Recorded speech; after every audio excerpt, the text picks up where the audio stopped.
All right, so this is a book review of The Two American Presidents by Bruce Chadwick. And so what this book is, you'll see that it doesn't have a book jacket on it. It's because it's a book that I've had for a long time. I'm actually rereading a lot of the books that I've had, even from my days as a history teacher. And so this is one of those books. And really this speaks to kind of the era of U.S. history that really interests me the most, and that Civil War era. And so when you say two American presidents, the two American presidents it's talking about are Jefferson Davis and Abraham Lincoln. So basically the book is set up where you do a chapter on Lincoln, kind of tells kind of what's going on at his point in the life, his point in the journey, his point in the war, and then you switch over and you do a chapter on Jefferson Davis. And really from the Lincoln standpoint, I think a lot of the stories about Lincoln and the perceptions of Lincoln are already out there. And there's lots of other books that do that. And really, you could fill a whole book on just Lincoln. But I think the book does a good job of kind of portraying what Lincoln was. That he's this kind of, not necessarily charismatic. He could be charismatic when he wanted to be leader. But the idea that he was a leader that had a really, he knew what he needed to do to maintain control, and he really disarmed people from that power and that control by telling funny anecdotes and funny stories. But he kept a lot of that inner pain and inner turmoil inside.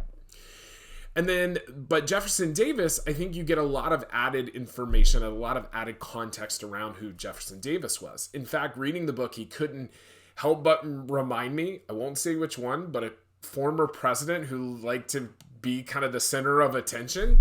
He reminded me of that because really the way that Jefferson Davis operated is he kind of controlled the entire government of the Confederacy, even controlled the war plans of the Confederacy, much to the Confederacy's detriment. And he was really, as you read the book, you get the perception that a lot of that was reasons that they lost the war.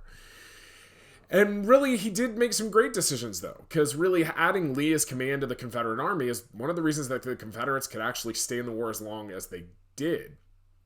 And great decisions in the context of his goals. Like, obviously, the Confederacy existing and all of that, that's not what I meant. I meant great decisions in the context of what goals he was trying to achieve. I think as you read the book, it can be a little disjointed. I think the concept's really good because you see kind of where both leaders were, but obviously the timelines aren't going to match up directly, and there's going to be some periods where you're like, oh, we kind of have already talked about kind of that time frame before, like back a chapter or two with somebody like Lincoln, whereas it's talking about kind of what Davis was doing at the time in that next chapter. I think, too, what I also found is there's some kind of repetitive text in the book a couple of times, and so that was a little interesting as well. But overall, a really good book and a really good concept for a book that compares kind of the two leaders as they evolved throughout the Civil War.